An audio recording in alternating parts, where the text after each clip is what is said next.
குமரேசன் அப்படிங்கிறவர் கிராமத்தில் வளர்ந்தவர். அவர் தன்னுடைய அம்மாவை விட்டுட்டு வேலைக்காக நகரத்துக்கு வர்றாரு. அங்கே வேலை பார்க்குறாரு.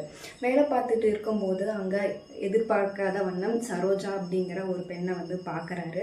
இருவருக்கும் ஒரு நேசம் ஏற்படுது. அதுக்கப்புறம் அவங்களுக்கு ஒரு அண்ணன் அப்பா இருக்காங்க சரோஜாவுக்கு.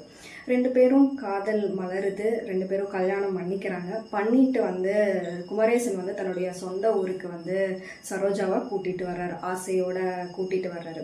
என்னதான் காதல் திருமணம் பண்ணாலும் சீக்கிரமாக வீட்டில் ஏற்றுப்பாங்க அப்படின்ட்டு நினச்சிட்டு ஆசையாக சரோஜாவை கூட்டிகிட்டு வர்றாரு. ஆனால் அவங்க நினச்ச மாதிரி அந்த திருமணம் அவங்க அம்மா ஏற்றுக்கிறாங்களா இல்லையா அப்படின்னு பார்த்தோம்னா கண்டிப்பாக ஏற்றுக்கல. ஏன் அப்படின்னு பார்த்தோம்னா அந்த ஊரில் உள்ள மக்கள் எல்லாருமே இனத்தை பற்றி அதிகமாக பேசுகிறாங்க.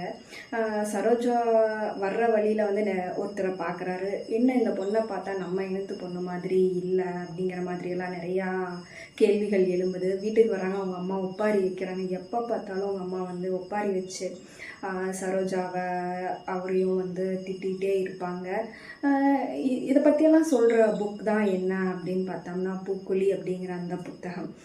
இந்த பூக்குழி புத்தகத்தை பற்றி நம்ம ஷார்ட்டாக சொல்லணும் அப்படின்னா, அதாவது காதல் மீது இந்த சமூகம் எவ்வளவு எதிர்ப்பை எதிர்ப்பை தெரிவிக்கிறாங்க அப்படிங்கிறத அழகாக பெருமாள் முருகன் அவங்க கையாண்டிருப்பாங்க.